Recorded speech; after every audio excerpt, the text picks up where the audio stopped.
The tablet that I will briefly be demoing today is the XP Pen StarG640. There are many different companies that make tablets and many different models within each of those companies. However, the basic function of each of them is pretty much the same. So regardless of if you have one with a whole bunch of buttons or no buttons on the tablet itself or one with a screen, you're going to pretty much be treating it the same way. So don't feel like you have to have the specific one that I'm talking about right now. That said, so when you get a new tablet, you're going to plug it in and you're going to make sure that you have the correct drivers. XP Pen includes this in the packaging, which tells you exactly where to go to get those drivers. This is xp-pen.com/download. Once you go to that website, you're going to see a list of all of the different models that they have, and you're going to look for the one that matches yours. Usually on the back of each tablet, it'll tell you which model you have. In this case, it's, like I said, StarG640, and it's right by the SKU. So you're going to click on the one that you have, and then you're going to download the most recent drivers. Make sure you download the one that's appropriate for the operating system that you're using. And this will install a program onto your computer. In their case, it's called Pen Tablet. When you open that, it's going to allow you to play with some of the settings. Now, ultimately, I recommend keeping the settings how they are. With the functionality that you're going to be looking for, I think the default settings are pretty much exactly what you're going to want. That said, if you do mess around in there and you accidentally change something, I'm going to show you how to reset it back to default. So the way a tablet works is that it maps your entire computer screen to this work area. This specific XP Pen has the work area marked with little gray 90-degree angles on each side, so you know exactly what is the work area of it. And you can see up here, currently it's set to the full tablet area, mapping to the full screen of the computer. If I wanted to adjust that for whatever reason, I can click and drag and it'll make it a smaller portion. The downside to doing this is now anything outside of that box is going to be unable to be touched using the tablet. So if you accidentally do this or you do it for whatever reason, you need to reset it, you can either hit default, which will bring it all right back, or the tablet display, you can set full tablet area, and if you click on screen and click set full screen area, and that'll bring it all back to where it was before.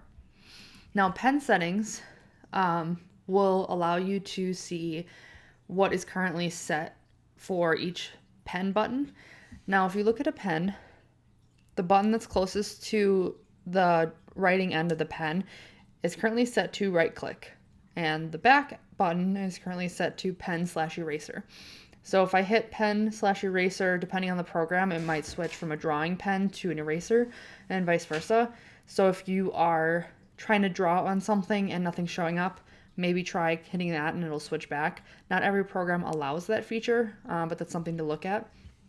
One thing that's also interesting, and you can kind of see what the pressure sensitivity is.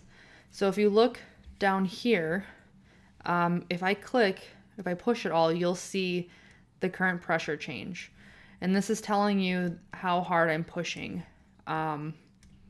Some programs will change the way you write based on how hard you're pushing.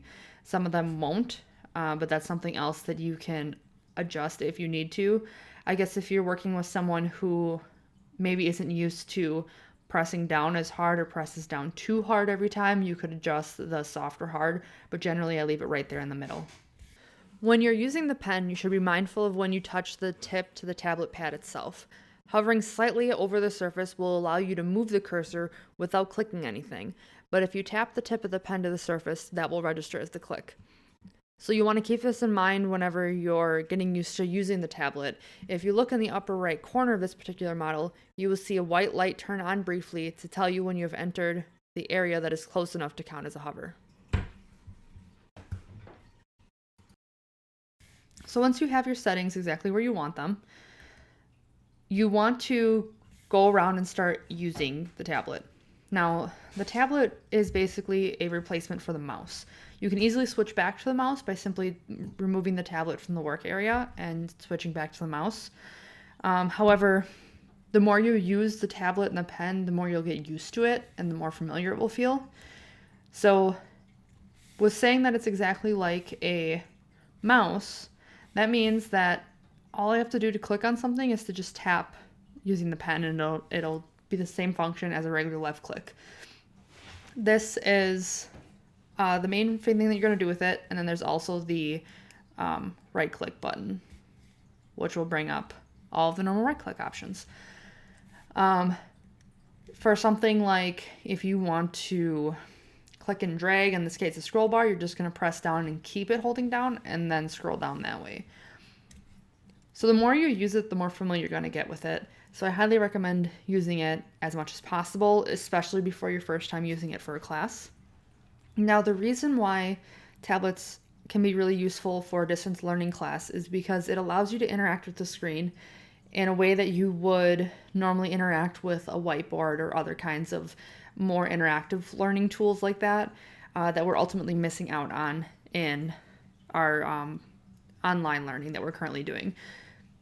Now, you obviously could use the mouse. However, generally once you get used to holding a pen and using it, this is going to be a lot easier, a lot more familiar feeling, because it's going to feel a lot like you're using a regular pen and paper.